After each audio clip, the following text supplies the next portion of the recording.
بسم الله الرحمن الرحيم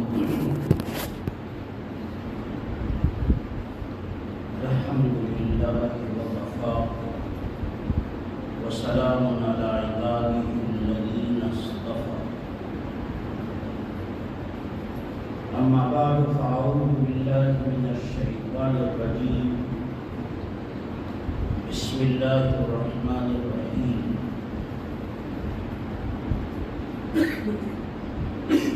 يوم لا ينفع مال ولا بنون إلا من أتى الله بقلب سليم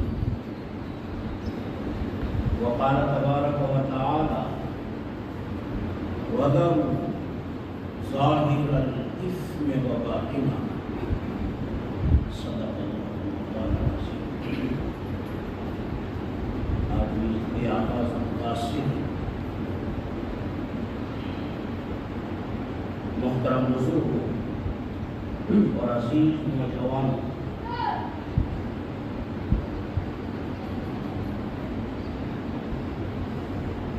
ایک بات میں پہلے بتلا چکا ہوں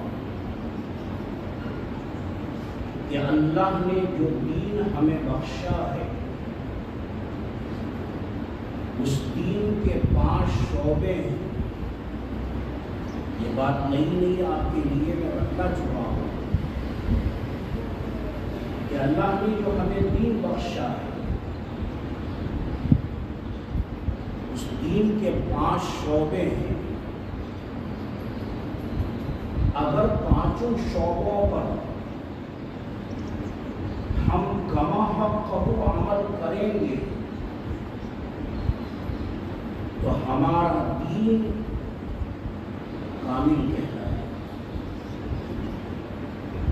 اور اگر 1-2 شعبوں کو پکڑ کر کے بیٹھ جائیں اور دوسرے شعبوں پر عمل تو درکنار اس کا علم بھی ہم حاصل نہ کریں کہ دوسرے شعبے ہیں کیا. آج مسلمانوں کا حال یہ ہے کہ لاکھوں نہیں کروڑوں کی تعداد میں وہ ہیں جو دین کے 5 شعبوں ہی سے واقف ہیں. عمل تو بہت دور کی بات ہے، وہ جانتے ہی نہیں کہ رسول کے دین کے 5 شعبے ہیں کیا. پچھلے دنوں میں نے اور پچھلے جمعوں میں نے آپ کو بتلایا تھا کہ دین کے 5 شعبے. پہلا شعبہ ہے عقائد کی درست. عقیدہ بنیادی چیز. اگر عقیدہ آپ کا صحیح ہے تو آپ کا عمل اللہ کے یہاں قابل قبول ہے، اور آپ کا عقیدہ ہی اگر صحیح نہیں تو اللہ کے یہاں کوئی عمل آپ کا قابل قبول نہیں ہوگا. بنیادی چیز عقیدہ ہے. پہلا دین کا شعبہ ہے عقائد کی درست. دین کا دوسرا شعبہ ہے عبادات کی درست. اللہ نے 4 عبادتیں ہم پر واجب اور لازم کی. نماز، روزہ، زکوٰۃ، حج. اللہ نے 4 عبادتیں ہم پر واجب کی. ان کی درست نماز ڈھنگ سے پڑھنی. صرف نماز مطلوب نہیں، ڈھنگ کی نماز مطلوب ہے. ہم نماز تو پڑھتے ہیں لیکن ڈھنگ کی نماز نہیں پڑھتے. قد افلح المؤمنون الذین هم فی صلاتهم خاشعون. خاشعون کی کہتے ہیں خشوع والی نماز مطلوب ہے. ہماری نمازوں میں خشوع نہیں. صرف نماز مطلوب نہیں، خشوع والی نماز، ڈھنگ کی نماز مطلوب. ایک صحابی رضی اللہ تعالی عنہ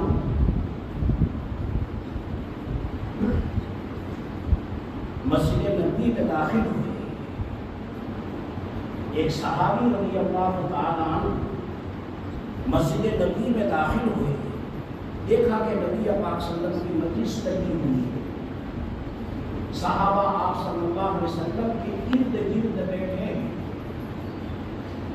وہ بھی مسجد میں داخل ہوئے اور جو کونا خالی تھا اس کونے میں جا کر کے دو نماز اس کونے میں جا کر کے انہوں نے 2 رکعت نماز پڑھی اور جلدی جلدی پڑھی. نہ رکوع ڈھنگ کا، نہ سجدہ ڈھنگ کا، نہ قومہ ڈھنگ کا، نہ اسد جلسہ ڈھنگ کا، جلدی جلدی نماز پڑھی. تعدیل ارکان کا لحاظ کیا وغیرہ. اور پھر نبی پاک صلی اللہ علیہ وسلم کی خدمت میں اقدس میں حاضر ہوئے اور سلام کیا، السلام علیکم ورحمۃ اللہ وبرکاتہ. نبی پاک صلی اللہ علیہ وسلم نے فرمایا وعلیک. یہ بھی جواب دینے کا ایک طریقہ ہے کہ جواب میں فقط اتنا کہا جائے وعلیک، اور پورا جواب علیکم السلام ورحمۃ اللہ. یہ تو جواب ہے ہر کوئی جانتا ہے. نبی پاک صلی اللہ علیہ وسلم نے صرف اتنا فرمایا وعلیک. اور پھر آپ صلی اللہ علیہ وسلم نے فرمایا ارجع فصلی فإنک لم تصلی. آپ نے فرمایا واپس جاؤ، دوبارہ نماز پڑھو، تم نے ڈھنگ کی نماز نہیں پڑھی. ارجع فصلی فإنک لم تصلی. واپس جاؤ، دوبارہ نماز پڑھو، اس لیے کہ تم نے ڈھنگ کی نماز نہیں پڑھی. وہ صحابی واپس گئے اور پھر جلدی جلدی جیسے پہلے پڑھی تھی اس طرح جلدی جلدی 2 رکعت نماز پڑھی. اور 2 رکعت نماز پڑھ کر کے نبی پاک صلی اللہ علیہ وسلم کی خدمت اقدس میں حاضر ہوئے، سلام کیا. آپ نے جواب میں فرمایا وعلیک، اور آپ نے فرمایا ارجع فصلی فإنک لم تصلی. دوبارہ واپس جاؤ، ڈھنگ کی نماز پڑھو، تمہاری نماز ڈھنگ کی. پھر واپس گئے، پھر جلدی جلدی جو ہے نماز پڑھی. پھر نبی پاک صلی اللہ علیہ وسلم کی خدمت میں حاضر ہوئے، پھر سلام کیا، پھر آپ نے سلام کا جواب دیا. پھر تیسری مرتبہ نبی پاک نے فرمایا واپس جاؤ اور ڈھنگ کی نماز پڑھو. وہ صحابی کہنے لگے کہ اللہ کے رسول، مجھے اس سے اچھی نماز پڑھنی آتی ہی نہیں. وہ صحابی کہنے لگے اللہ کے رسول، مجھے اس سے اچھی نماز پڑھنی آتی ہی نہیں. میں ایک انسان ہوں اور غلطی انسان سے ہوں. صحابی فرما رہے میں ایک انسان ہوں، میں بشر ہوں، غلطی بشر سے ہوتی ہے. میری نماز میں کیا کمی ہے مجھے بتائیں، مجھے اس سے اچھی نماز پڑھنی آتی نہیں. نبی پاک نے فرمایا بہت اچھی بات کہی تم نے. ہر چیز سیکھنی پڑتی ہے، ہر چیز سیکھنے سے آتی ہے. پھر نبی پاک صلی اللہ علیہ وسلم نے نماز پڑھنے کا طریقہ ان کو بتلایا.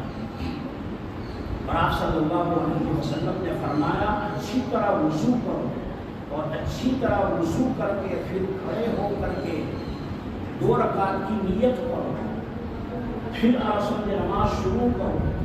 اصل جو کمی تھی ان کی نماز میں وہ یہ تھی کہ وہ رکوع سجدہ جلسہ قومہ ٹھیک سے نہیں کر رہے. سجدہ کیا اور کھڑے ہو گئے، ابھی سجدے میں کبھی رکوع میں گئے کھڑے ہو گئے. تو نبی پاک صلی اللہ علیہ وسلم نے ان کو بتلایا کہ جب تم رکوع میں جاؤ گے تو 3 بار اصل سبحان جو ہے تسبیح پڑھو اور اصل سبحان اللہ العظیم، اور اطمینان سے رکوع کرو. یہ لفظ ہے اطمینان سے رکوع کرو، پھر کھڑے ہو اطمینان سے قومہ کرو، پھر اطمینان سے سجدہ کرو، پھر اطمینان سے رسول کے جلسہ کرو.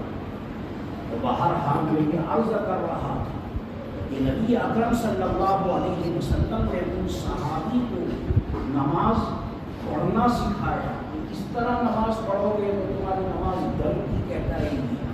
ورنہ تو رسول کے تو چلنے آتا ہوں اور رسول کی کہے ایسی نماز نہیں پڑھنی چاہیے. رسول کے وہ منہ پہ مار دی جائے انسان کے عرض. تو باہر حال بات لمبی ہو گئی. میں یہ عرض کر رہا تھا کہ اللہ نے جو دین ہمیں بخشا ہے اس کا دوسرا شعبہ ہے عبادات، اور عبادات کی درست ہے. نماز پڑھنی ہے ڈھنگ سے پڑھنی ہے، روزہ رکھنا ہے ڈھنگ سے رکھنا ہے. یہ نہیں کہ سمجھے روزہ بھی ہے اور غیبتیں بھی چالو ہیں. روزہ ہے اور روزے کی حالت میں سمجھے اس کی اس کی سمجھے فلاں کی سمجھے جو ہے اس کے سمجھے پیچھے پیچھے ایسے روزے سے فائدہ ہی کیا؟ کھانا پینا اور بیوی کے پاس نہ جانا یہ کوئی حرام چیزیں نہیں، حلال چیزیں ہیں۔ کھانا حلال ہے، پینا حلال ہے، بیوی کے پاس جانا اور سمجھے حلال ہے۔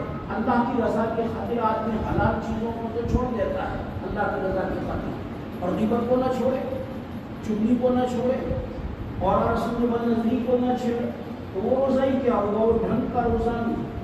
روزہ رکھنا ہے ڈھنگ کا رکھو، رسم زکات دینی ہے ڈھنگ سے، اور رسم کے جو ہے یہ نہیں کہ الٹ بغیر حساب کیے ہوئے زکات اور رسم کے ادا کر پائے پائے کا حساب کرنا ہے، اور پائے پائے کا حساب کر کے ایک پیسے کی بھی اگر آپ نے زکات نہیں نکالی تو اور سمجھے وہ آپ کے مال میں اگر ایک پیسہ رہ گیا زکات کا اور سمجھے ہوئے تو تمہارے سارے مال میں خود سا آ جائے گا اور سارے مال میں آ سکتے۔ اس لیے زکات اور سمجھے احتیاطاً کچھ زیادہ ہی نکالنی چاہیے، احتیاطاً اور سمجھے بہرحال اسی طرح حج بھی کرنا ہے۔ یہ چار عبادتیں اللہ تبارک و تعالیٰ نے ہم پر واجب کی ہے، تو میں تو فقط شعبے گنا رہا تھا کہ اللہ نے جو ہمیں دین بخشا ہے اس کے 5 شعبے ہیں۔ پہلا شعبہ ہے عقائد کی درست، دوسرا شعبہ ہے عبادات کی درست۔ بس یہ 2 شعبے ہم جانتے ہیں، آگے کے شعبے تو ہم جانتے ہیں، 3 شعبوں کو تو ہم جانتے ہی نہیں اور سمجھتے۔ تیسرا شعبہ ہے معاملات کی درستگی، اور چوتھا شعبہ ہے اخلاق کی درستگی، اور 5واں شعبہ ہے معاشرت کی درستگی۔ معاشرت کس بلا کا نام ہے اور سمجھے؟ عوام تو کیا علماء تک نہیں جانتے اور سمجھے کہ معاشرت کس بلا کا نام ہے۔ میں تقریباً 3 مہینوں سے اس پر بول رہا ہوں معاشرت، اور میں نے اور سمجھے جو ہے 3 مہینوں سے میرا جو مضمون چل رہا ہے وہ یہی اور سمجھے مضمون چل رہا ہے۔ معاشرت کو سمجھا رہا، سب سے پہلے میں نے سمجھایا کہ کھانے کے اصول کیا ہیں اور کھانے کے آداب کیا ہیں اور کھانے کا مصنوع طریقہ کیا ہے، یہ معاشرت کے تحت آتا ہے۔ کھانا کس طرح کھانا، ایک جانور بھی کھاتا ہے تو کیا سمجھے جو ہے جانور کی طرح کھانا ہے، لیکن انسان میں اور جانور میں امتیاز ہونا چاہیے۔ تو میں نے سمجھے کھانے کے آداب بتلائے، کھانے کے سمجھے اصول بتلائے، پھر پینے کے آداب بتلائے، اور سمجھے اس کے اصول بتلائے، اور ابھی تقریباً سمجھے جو ہے 5-7 ہفتوں سے ایک ہی سمجھے مضمون چل رہا لباس کا، اور سمجھے کہ لباس کیسا پہننا، شریعت کے کیا اصول بتلائے ہیں۔ قرآن کریم کی آیت کے ذیل میں یا بنی آدم قد انزلنا علیکم لباسا یواری سوآتکم وریشا ولباس التقوی ذلک خیر۔ اس آیت کریمہ کے تحت رسول کے 4-5 جملوں سے رسول یہی لباس کے متعلق یہ ساری چیزیں معاشرت میں داخل ہیں۔ معاشرت عربی کا لفظ ہے اور معاشرت کے معنی ہے زندگی گزارنے کے اصول، زندگی گزارنے کے اصول اور زندگی گزارنے کے طور طریقے۔ کھانا کس طرح کھانا ہے، پانی کس طرح پہننا ہے، پانی کس طرح پینا ہے، لباس کس طرح کا پہننا ہے، یہ سمجھے اصول اور سمجھے۔ اور یہ تو اتنا لمبا مضمون ہے کہ اگر میں سال بھر بیان کروں تو بھی اور سمجھے کہ ختم نہیں ہو سکتا ہے۔ اس لیے اور سمجھے میں نے چاہا کہ آج اور سمجھے جو ہے جو دین کا چوتھا شعبہ ہے اس کو بھی ہم جانتے ہیں، تو کچھ تھوڑی باتیں اور سمجھے اس کے متعلق بھی اور سمجھے عرض کر دوں۔ اور سمجھے یہ 5واں شعبہ جو معاشرت تھا اس کے متعلق گفتگو چل رہی تھی۔ اب جو چوتھا شعبہ ہے وہ ہے اخلاق کی درستگی۔ آج اور سمجھے جو ہے چوتھے شعبے کے متعلق چند باتیں اور سمجھے عرض کر دیں۔ محترم بزرگ، اخلاق کی درستگی یہ بھی ایک فریضہ ہے، جیسے نماز پڑھنا فرض ہے، اخلاق کو درست کرنا بھی فرض ہے۔ نماز کا تو الحمدللہ ہم اہتمام کرتے ہیں، جانتے ہیں کہ نماز ایک فریضہ ہے، روزہ ایک فریضہ ہے، زکوٰۃ ایک فریضہ ہے، حج ایک فریضہ ہے. ہم اس کو الحمدللہ اللہ کا شکر ہے کہ ہم ادا کرتے ہیں. اور سمجھتے جیسے یہ فریضے ہیں، جیسے نماز ضروری ہے اور فرض ہے، ایسی اور سمجھے اخلاق کی درستگی یہ بھی ضروری ہے اور یہ بھی فرض ہے. اخلاق کی درستگی میں اور نماز میں کوئی فرق نہیں. نماز یہ بھی دین کا ایک شعبہ ہے، عبادت یہ بھی دین کا ایک شعبہ ہے، اور اخلاق کی درستگی یہ بھی دین کا ایک شعبہ ہے. تو ذرا اہمیت سمجھیں، بٹھائیں ذہن میں کہ اخلاق یہ نماز کے درجے کا فریضہ ہے. اخلاق کی درستگی یہ نماز کے درجے کا فریضہ ہے. اخلاق کی درستگی یہ روزے کے درجے کا فریضہ ہے، اور اخلاق کی درستگی یہ زکوٰۃ اور حج کے درجے کا فریضہ ہے. جس درجے کے یہ فرائض ہیں، اخلاق کی درستگی جو ہے یہ بھی اسی درجے کا عرض ہے. ہم جانتے ہی کہ اخلاق کس چیز کا نام ہے، اور جب آدمی جانتا ہی نہیں تو عرض یہ جو ہے کیسے اپنے اخلاق کو درست کرے. اس لیے بات کو توجہ سے سنیں. ہمارے عرف میں اخلاق کا مفہوم جو سمجھا جاتا ہے، میں پہلے وہ بتلاتا ہوں کہ ہم جب اخلاق کا لفظ بولتے ہیں تو اخلاق کا مفہوم اور سمجھے کیا سمجھا جاتا ہے. ہمارے ذہنوں میں اخلاق کا جو مفہوم ہے وہ بہت مختصر ہے اور بہت محدود ہے، اور شریعت کی نظر میں اخلاق کا مفہوم بہت وسیع ہے اور بہت کشادہ ہے. ہمارے ذہنوں میں اخلاق کا مفہوم کیا ہے؟ ہمارے ذہنوں میں اخلاق کا مفہوم بس اتنا ہے. ہمارے ذہنوں میں اخلاق کا مفہوم بس اتنا ہے کہ آدمی کسی سے بات کرے تو خندہ پیشانی کے ساتھ بات کرے، آدمی کسی سے بات کرے تو حسمکھ چہرے کے ساتھ آدمی بات کرے، آدمی کسی سے بات کرے تو مسکرا کر کے جو ہے بات کرے، آدمی کسی سے گفتگو کرے تو نرمی سے گفتگو کرے. بس ہمارے ذہنوں میں اخلاق کا مفہوم اتنا ہی ہے. اگر کوئی آدمی خندہ پیشانی سے بات کرتا ہے، اگر کوئی آدمی حسمکھ چہرے کے ساتھ بات کرتا ہے، اگر کوئی آدمی مسکرا کر کے بات کرتا ہے، اگر کوئی آدمی نرم گفتگو کرتا ہے، تو ہم بولتے ہیں کہ فلاں آدمی بڑا با اخلاق ہے. یوں ہم بولتے ہیں، تبصرہ کرتے ہیں کہ فلاں آدمی بڑا با اخلاق ہے. اور سب کے لیے میں یہ نہیں کہتا کہ یہ چیزیں اخلاق سے خارج ہیں، میں نہیں کہتا یہ چیزیں اخلاق میں داخل ہیں. خندہ پیشانی سے ملنا، خندہ پیشانی سے بات کرنا، حسمکھ چہرے کے ساتھ ملنا اور مسکرا کر کے رسم کے ملنا اور نرمی سے رسم کے بات کرنا، یقیناً یہ اخلاق کا ایک جز ہے. ہم نے اس کو کل سمجھ لیا. ہم نے یہ سمجھ لیا کہ بس یہی اخلاق کا مفہوم بس اتنا ہی ہے.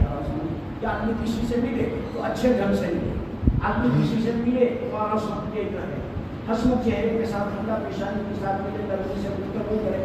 بس ہم نے سمجھ لیا کہ اخلاق اسی کا نام ہے.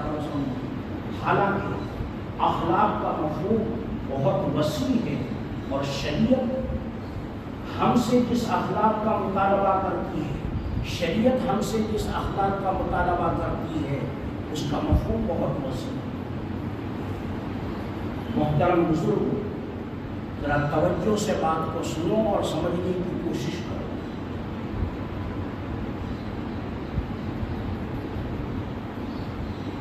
انسان کس چیز کا نام ہے؟ سوچئے، انسان کس چیز کا نام ہے؟ انسان نام ہے دو چیزوں کے مجموعے کا.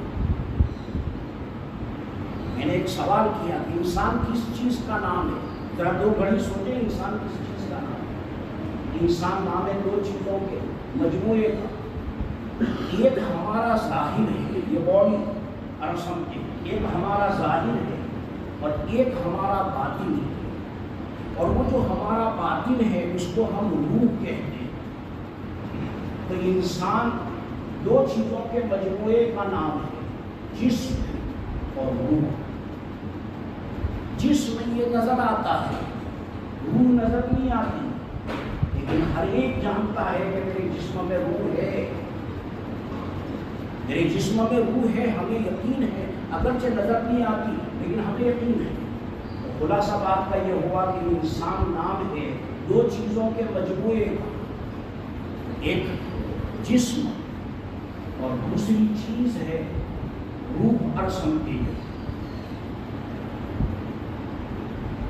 جب روح نکل جاتی ہے اور ملک الموت آ کر کے روح کو قبضہ کر لیتے ہیں اور روح کو جسم سے نکال لیتے ہیں، تو بتلاؤ جو ظاہر جسم ہے اس ظاہر جسم میں کوئی فرق آتا ہے؟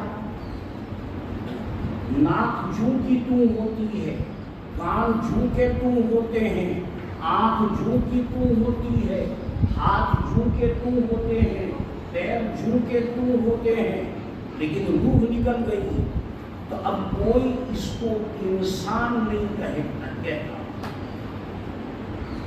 روح نکل گئی، اب اس کو کوئی انسان نہیں کہتا، بلکہ یہ کہتے ہیں لاش ہے۔ پہلے انسان بولتے تھے، اب چارپائی پر لیٹے ہوئے ہیں ابا، ابا کی آنکھیں بھی صحیح ہیں، ابا کے کان بھی صحیح ہیں، اور سمجھے تمام اعضاء صحیح ہیں، اور سمجھے کوئی اور سمجھے عضو میں کمی نہیں آئی، سارے اعضاء ہیں، لیکن انسان نہیں ہے۔ اب یہ کیا بن گیا؟ لاش۔ لاش یہ عربی کا لفظ ہے،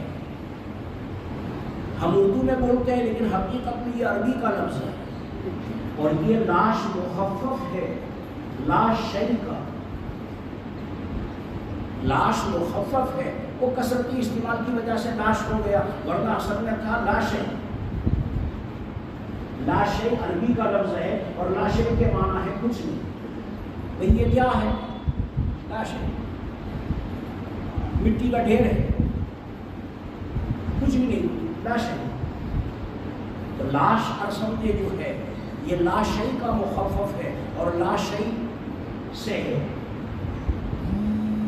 جب کسی کا انتقال ہو جاتا ہے اور ہم پوچھیں کہ فلاں صاحب اور سمجھے جو اندر میں رہتے تھے اور سمجھتے تھے کیا ہوا، تو کیا کہتے ہیں؟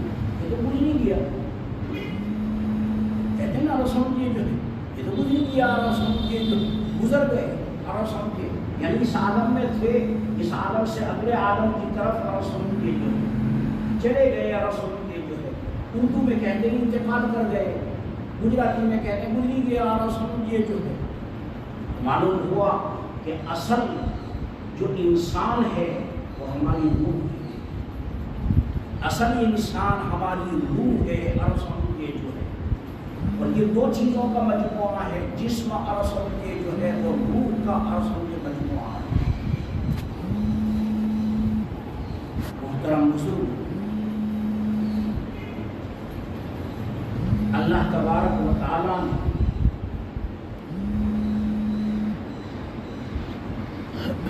یہ جو ہمارا ظاہر ہے جس کو ہم جسم کہتے ہیں، اللہ تبارک و تعالیٰ نے یہ جو ہمارا ظاہر ہے یہ کبھی تندرست ہوتا ہے، کبھی توانا ہوتا ہے، ہمارا جسم کبھی تندرست ہوتا ہے، کبھی توانا ہوتا ہے۔